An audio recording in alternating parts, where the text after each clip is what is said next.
G'day folks, another gold prospector here. I would usually do my normal intro, but I'm limited with what I'm going to put on camera today. Midday, we've been out here since 7 a.m. or something. I've dug a lot of junk, but I've also got a lot of nice things here to take home. These all have signals with the gold monster. They all ring up as non-ferrous. So here's hoping. There's some beautiful decaying quartz, and some of this actually came straight out of the side of a hill. So it's at the surface reef. We've also got conglomerate in here from a deep lead.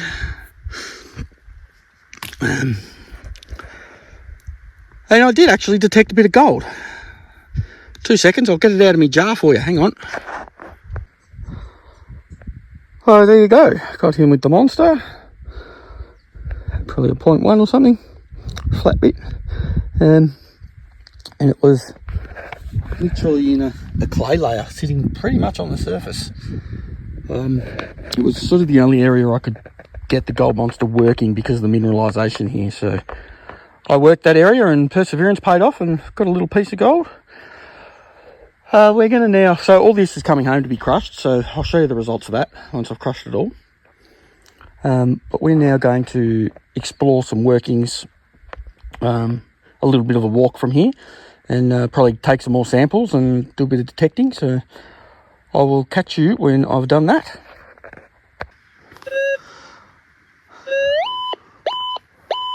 Well, that's crazy, huh? I officially take home the junk target of the day. An iron bar ringing up as pure gold. I love it. I usually take my rubbish with me, but I'm telling you now, that thing's staying here. Okay guys, let me explain my rather odd start to this episode. I was not willing to share where I was today for obvious reasons. So I just couldn't film, really. That was the main reason. I also had a friend with me who was learning a new machine, not a Minelab machine, so my limited knowledge on Minelab was useless anyway. So he wanted to play around with that. So lucky I found a bit of gold with the monster, and he could see what gold sounded like with his new machine. But yes, I did get all these goodies. This tub is all conglomerate found around the mine site, down the bank in the waste rock piles. You can see how mineralised it is, like it's super juicy. There is actually visible gold in these. They also, nearly all of them have signals in them with the gold monster. So look, they're so mineralised it could just be mineralisation, but things like this are very nice indeed. So we're going to crush those. Then this tub here, what is it, pan? This is all actually out of a adit that we went into, and took this off the working face. So you can see it's all pretty much conglomerate, heavily mineralised concrete. It's also visible gold in that as well. I didn't run the monster over it, but you can see bits of quartz in there and black goop. And then this final pan is an interesting one. As you can see, it's totally different shape, totally different colour. It is decaying quartz reef that's heavily mineralised, pink, fractured. There's some on the host rock as well. It was next to. So all of this, I actually took. It copped a bit of a beating on the way home, and it broke itself up. But this was actually sticking out of the ground. I actually saw the top of the quartz like that, sticking through some clay, and then the host rock was sort of in next to it, and it was actually higher than the quartz. So I took out as much as I could without excavating the whole area. It does have signals with the gold monster, but so far I haven't seen any visible gold. However, being in this form, I would expect it to be very fine gold anyway. unlike the conglomerate and the mine, the working face of the mine. I know how chunky the gold is in this stuff. They're like pickers, so you don't have to go too crazy with the crushing on that. But I will crush the vein, the reef down to a powder. These, I'm going to set you guys up actually and show you probably the crudest crushing of material you've ever seen. But hey, it works, and it's a lot quicker, a lot quieter, and a lot easier than a dolly pot, in my opinion. I'm actually just waiting for Matt from Matt's Crevice Tools to build me a rock crusher. Hey Matt, how's your holidays going, mate? Have you enjoying yourself? All right, guys, I'll set you up and give you a quick rundown on how I'm going to crush this in a hurry. Okay, so as you can see, I don't have a dolly pot here. I do have one here, but I don't use it because it takes too long. I have one holy bucket, which is very handy. I'll show you how. I'll show you why. So we'll start with the material from the working face of the mine, and let's just grab a handful of random bits here. Put them on the concrete floor. Hopefully it's a concrete floor that you don't care about, like this one. And you pop your bucket over the top, like that, to save anything shooting out. And then you get your good old trusty mash hammer, and you pound the living daylights out of it. And it all stays in the fines of the bucket. It's a hell of a lot less noisy than a dolly pot, because it's not steel getting smashed into each other.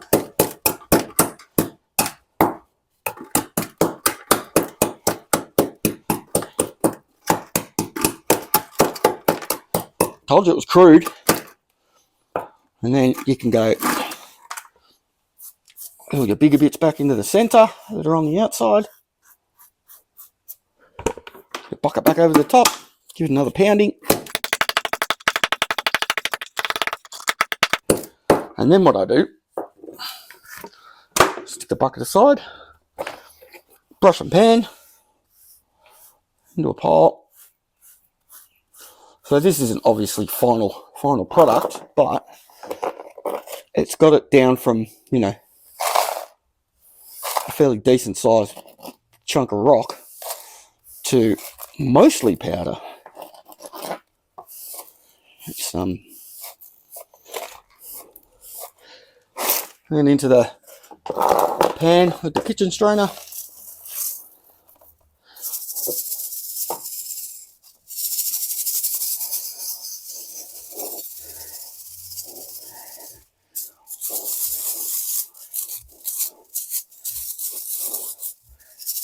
And then what you're left with in your oversize, I won't demonstrate what I do next because it's hideously noisy, but I have the world's smallest dolly pot for a reason. All of this will now fit into this dolly pot, and I can literally put as much of this stuff in there as I like, and put that there. Chisel bit, rotary hammer drill, bit fits in there, and I can turn that to dust in seconds compared to bashing it with a hammer. So that is my crude crushing station, but it works. I'll probably get a couple of pans out of this amount, and I will have some oversize left that I'll put in a bucket. And depending on the result and size of the gold, will determine whether I decide to crush the rest of the oversize. So I'm going to get crushing. You don't really want to be watching it, I'm sure. It's noisy and it's boring. So I'll see you when let's just do one pan at a time, eh? And I'll crush half of this and we'll do a pan and see what's in it. So I will catch you when I've done that. I'm going to try my best to reveal this for you. So this is about half of the material I got from the working face. Now, to be honest, I actually thought this would probably be the poorest of the samples because, hey, the old boys weren't going to leave all the gold behind, were they? So, and the fineness of this gold sort of makes sense. So you can see there. See if I can zoom in a bit for you. It's fairly fine, but rough at the same time. But there's a bit of shape to it. So that's half of what was in that pan. So I'll do the other half. Looking at that, I probably won't recrush the oversize. If there was bigger gold in there, I probably would. But even looking at that amount of gold for the amount of rocks I crushed, that's a pretty good result. So let me snuffer this up. I'll crush the rest, show you what we get out of that, and then I've got those two still to do. And I don't know if you can notice or not, but not much daylight left. Better get moving. Alrighty guys, this is the second bit. Ugh, that's terrible camera work. How can I get glare? It's nearly dark, for crying out loud. Get the focus for me. So very, very fine gold. And not as much as the first lot. There probably wasn't as much material either, but I'll put it in the same snuffer and I'll keep it separate. And we'll work out which has got what in it. I've weighed everything as well, so we can get a rough grams per tonne or ounces per tonne. Woohoo, imagine. But yeah, I've weighed all the raw material, so I'll get on to the next one now. Should it be really mineralised conglomerate that signals with the gold monster, or the raw reef out of the ground? I think I have to go that just to see the gold. Alright, I'll be back soon. Okay, so next up I grabbed the blackest mineralised chunks I could find in that pile and turned the concrete floor black because it's like ochre. It is so bloody heavy. Like, this pan is actually heavy just with what's left in the bottom there. It had some nice gold in it though. There's some better bits. And there is still some smaller stuff in this black stuff. It's just so heavy. It's just mineralised, God knows what. So the black stuff, that looks good. I've still got all that oversize of the black stuff, which I will rerun. I panned off the oversize from the mine face workings and zip. I just thought I'd pan it off to see, but I could crush this down even further. You can see it's just all mineralised stuff. So that'll get rerun and we'll get some more out of that. But I'm going to move on to the rest of this conglomerate now and see what we got out of that. We're working by light now because it's dark out there. All right, see you soon. Okay, so this is the next lot. It was actually a fairly big sample. I crushed up quite a fair bit of it. Let's see if I can get this light glare out for you. Some good chunky bits in there. Some small stuff too. It's a good mix. I'm almost done. That's all I've got left of that stuff. There's a conglomerate there, which I might leave for now, just so I can get that reefy quartz. I want to get a sample of that crushed just to see if there's anything in it. If it's dead, it goes in the garden with the rest of the rocks that I throw out. I mean, it gets put back into nature. I know that the conglomerate holds nice gold, so I want to get that reef tested. So I'll crush that now and get back to you. Okay guys, I literally just crushed half of this one because look at it, it just looks delicious. Focus. It just looks amazing. So I crushed half of that one. I crushed one piece like this of the the slaty quartz, and I think another couple of little random bits. That's my oversize. So not much. It wasn't a big sample at all. I'm shocked. Now this isn't going to look impressive. I can tell you now it's not. But focus.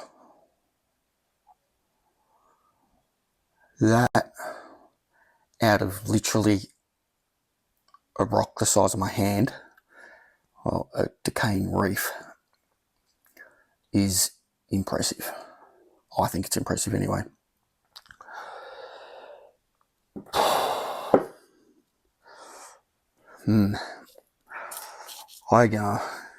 I need to go back there and dig out a whole lot of quartz. It's literally on the surface, decaying out of the host rock. Yeah, it's only recently been exposed, so that's why the old boys never probably found it, saw it, whatever. Yeah, that's... I think we'll do a part 2. It's now very late. I've got the wife messaging me saying, dinner time, because it's Friday night now and it's takeaway night, so she wants to get it organised. I'm going to have to continue this tomorrow in daylight hours. I've still got a fair bit of crushing to do. I've got a bucket of oversize and a pan with some oversize. So this is part 1. No weigh up. Actually, we will. Let's weigh the bit that I got with the detector. Let's see how much that weighs, and then we'll do all the samples. I've got them all in separate snuffer bottles, so I know which one was which. So we had the the mine face stuff, the conglomerate, and then obviously this reef, which I haven't snuffed up because I've only got 2 snuffer bottles sitting here with water in them. I'll grab another one in a sec. Let's get this little piece on the scales. Alright, here is the little fella. I haven't even cleaned him. He's still got clay on him. Hopefully you can see those numbers. I reckon he's just a 0.1, like just. Oh, wow, it's 0.14, nearly a 0.15. So he was just very flat. Didn't think he'd go that heavy. It's impressive. Take a little bit of clay off that, he's probably a 0.14 on the dot. So that's not bad with the gold monster to start. And we've got some promising gold to come, which will be part 2. So stay tuned. It'll be probably out the day after this one. So thanks for watching, guys. See you very soon.